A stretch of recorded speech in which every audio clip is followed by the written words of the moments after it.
মহাবিস্ফোরণ। যমুনার বৈঠক কাঁপিয়ে অবশেষে প্রকাশ পেল জাতীয় নবম পে স্কেলের পূর্ণাঙ্গ গ্যাজেট। ইতিহাসের নতুন অধ্যায় শুরু। বন্ধুরা, বিস্তারিত আলোচনা যাবার পূর্বে এখনও যারা চ্যানেলটি সাবস্ক্রাইব করেননি, দয়া করে এখনই চ্যানেলটি সাবস্ক্রাইব করে বেল বাটনটি অন করে দিন। আজকের এই দিন, এই মুহূর্ত শুধু একটি ঘোষণা নয়, এটি একটি বিপ্লব। দীর্ঘ প্রতীক্ষা, অগণিত আন্দোলন, অসংখ্য প্রত্যাশা আর হতাশার সব অধ্যায় পেরিয়ে অবশেষে দেশের সরকারি কর্মকর্তা কর্মচারীদের জীবনে নেমে এলো স্বস্তির সুবর্ণ সূর্য। প্রধানমন্ত্রীর সরকারি বাসভবন যমুনায় অনুষ্ঠিত হল এক শ্বাসরুদ্ধকর, টানটান উত্তেজনায় ভরপুর উচ্চ পর্যায়ের বৈঠক, যার নেতৃত্বে ছিলেন তারেক রহমান। আর এই বৈঠক থেকেই চূড়ান্তভাবে অনুমোদন পেয়ে প্রকাশ পেল জাতীয় নবম পে স্কেলের পূর্ণাঙ্গ গ্যাজেট। বৈঠকের প্রতিটি মুহূর্ত ছিল নাটকীয়, প্রতিটি উপস্থাপনা ছিল ভবিষ্যৎ নির্ধারণের একটি মোড় ঘোরানো সিদ্ধান্ত।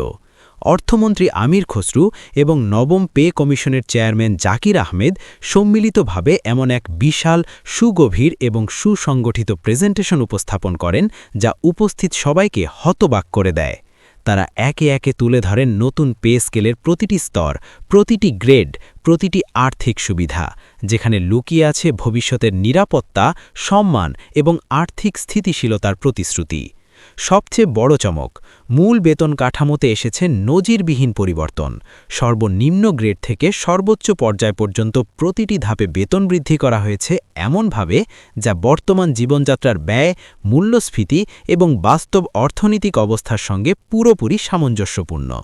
বহুদিন ধরে যে বৈষম্যের অভিযোগ ছিল, সেটিকে সম্পূর্ণভাবে ভেঙে দিয়ে একটি সমতাভিত্তিক ও ন্যায়সঙ্গত কাঠামো তৈরি করা হয়েছে। কিন্তু এখানেই শেষ নয়, ভাতা কাঠামোতে এসেছে এক মহাপরিবর্তন। বাড়ি ভাড়া ভাতা বৃদ্ধি পেয়েছে রীতিমতো বিস্ময়কর হারে। শহরভেদে নতুন করে নির্ধারণ করা হয়েছে, যাতে কর্মচারীরা আর্থিক চাপ ছাড়াই সম্মানজনকভাবে বসবাস করতে পারেন। চিকিৎসা ভাতা বাড়ানো হয়েছে, যাতে স্বাস্থ্যসেবা পাওয়া এখন আরও সহজ এবং নিশ্চিন্ত।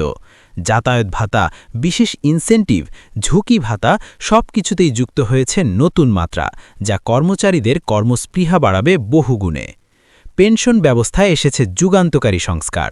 অবসরপ্রাপ্ত কর্মকর্তা কর্মচারীদের জন্য এখন পেনশন হবে আরও লাভজনক, আরও নিরাপদ এবং আরও স্বচ্ছ।